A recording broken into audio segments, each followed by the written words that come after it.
اب دیکھیں ناظرین، ظاہر سی بات ہے، ایک طرف تو سانحہ ڈی چوک ہے جہاں پہ سیدھی گولیاں چلائی گئیں اور پھر اس کے بعد لوگ شہید ہوئے۔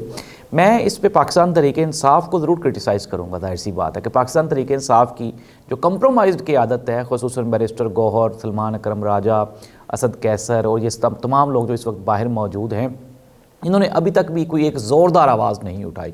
آج وہ شفیق لنڈ جو کہ ڈیرہ غازی خان کا شہید ہے ڈی چوک کا، پاکستان تحریک انصاف کی جانب سے، زرتاج گل صاحبہ، آج آپ یہ دیکھ لیں کہ سانحہ ڈی چوک کو اپروکسیمیٹلی 1 مہینہ ہو گیا ہے اور آج وہ اس کے گھر پہنچی ہیں زرتاج گل صاحب، اور کہہ رہی تھیں کہ مجھ پر پریشر ہے اس لیے میں شفیق لنڈ کے گھر نہیں جا سکی۔ ناظرین، میں آپ کو بارہا یہ کہہ چکا ہوں کہ ظاہر سی بات ہے لڑائی پریشر کی ہے، یا تو آپ حق کے ساتھ کھڑے ہیں یا آپ باطل کے ساتھ کھڑے ہیں، درمیانی راستہ تو کوئی بھی نہیں ہے نا۔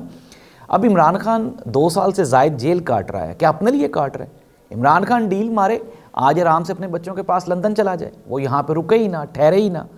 تو اس کو کیا مل رہا ہے؟ وہ اس لیے لڑ رہا ہے کہ یہ جو پاکستانی محکوم قوم ہے، یہ جو غلام قوم ہے، یہاں پہ آئین نہیں ہے، یہاں پہ آزادی نہیں ہے، یہاں پہ بولنے کی آزادی نہیں ہے، یہاں پہ پولیس گردی ہے، دہشت گردی ہے، یہاں پہ حکومت گردی ہے۔ اس ساری چیزوں سے چھٹکارا دلوانے کے لیے قوم کو عمران خان بیچارہ ڈیلا جیل میں 2 سال سے زائد عرصہ سے اس قید و بند کی صحبتیں وہاں پہ برداشت کر رہے ہیں۔